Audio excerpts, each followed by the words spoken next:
HOA Karen called 911 over me camping and grilling, so I bought her street and shut it down. Have you ever grilled a burger in your own driveway, only to have a woman call 911 like you were burning down the block? Because that's how this whole thing started. A tent, a grill, and an entitled HOA president with too much time, too much hairspray, and not enough legal understanding. Let me rewind. My name's Trey. I'm a civil engineer, semi-retired, mostly working contract for municipal roadwork.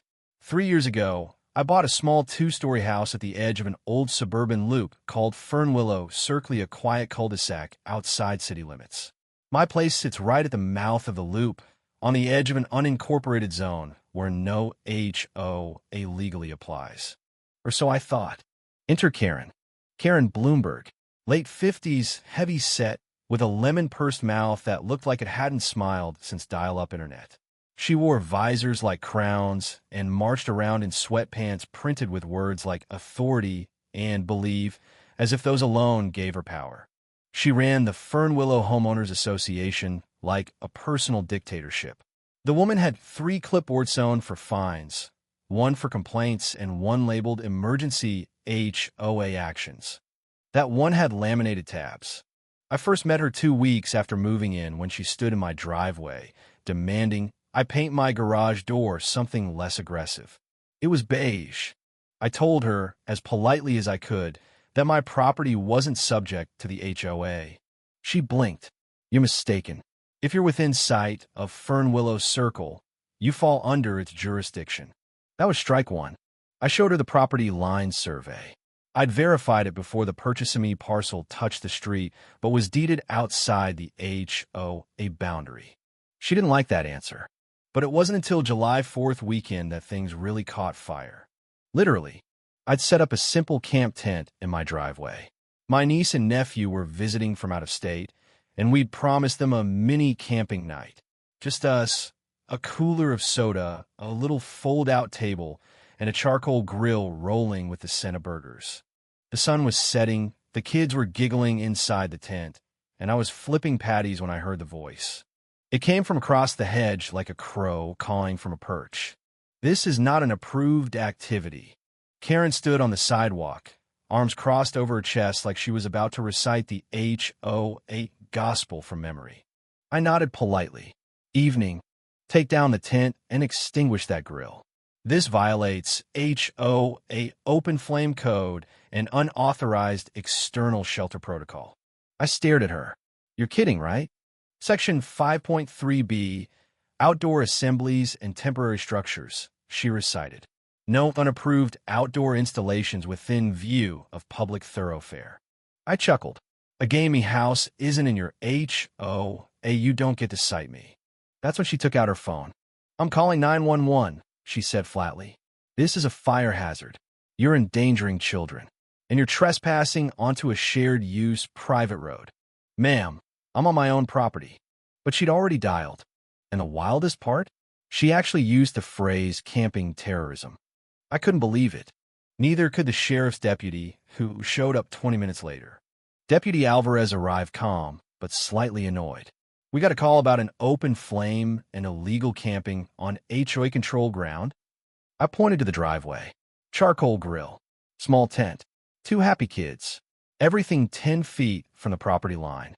He looked at Karen, who had now waddled up with her laminated clipboard and was pointing to my curb. This driveway intersects our street. Therefore, we have standing. Alvarez raised an eyebrow. Ma'am, this driveway is clearly inside his lot. She gasped. But he's using the street to access his house. Alvarez blinked. You mean like everyone else does? She didn't back down. That's when twist number 1 landed. I walked into the garage, pulled out a folder, and handed Alvarez a full land parcel map, along with the original developer's agreement from 1989. Here's the fun part, I said. The cul-de-sac Fernwillow Circle lies privately deeded to the HOA, which means they maintain it. And the moment they fail to, it reverts to the county or can be sold to a third party. Alvarez grinned. So technically they own the road? I nodded. And technically it's for sale.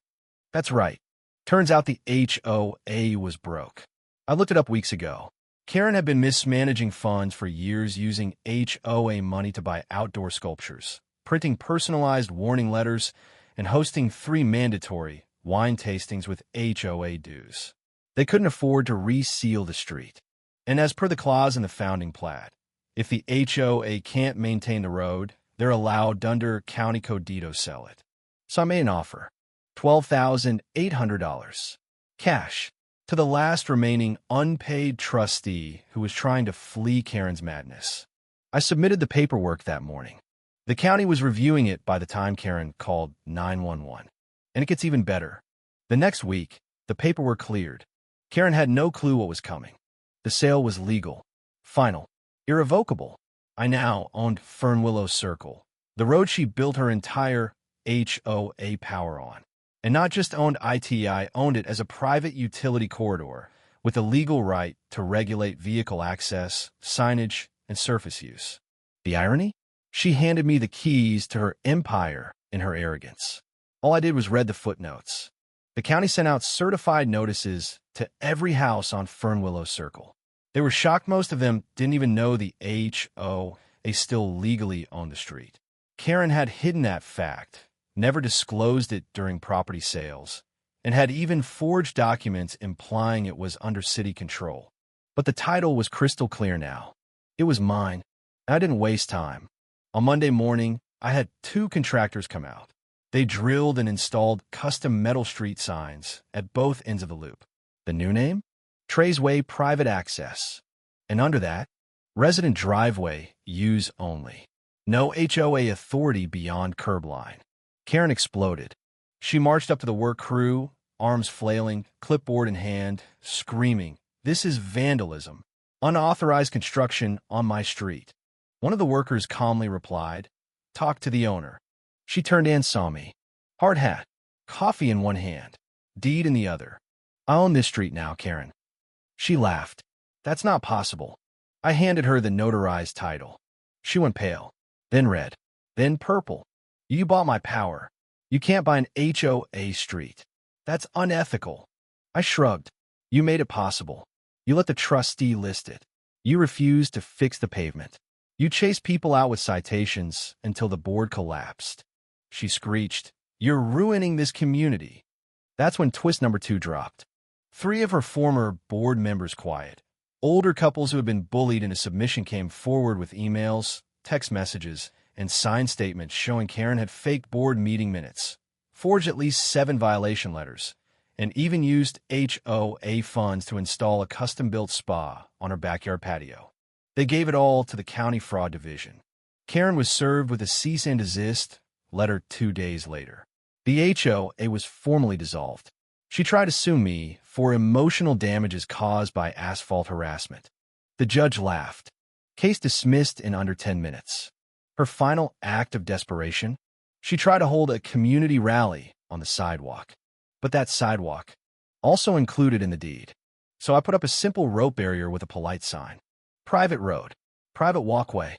No HOA events without landowner approval. Karen stood there that afternoon, red-faced and deflated, as kids rode scooters down a newly named Traysway, waving little flags we handed out that morning that read, "Freedom tastes like barbecue." The best part? I still camp in my driveway sometimes. Just me, a fire pit, and my niece and nephew when they visit.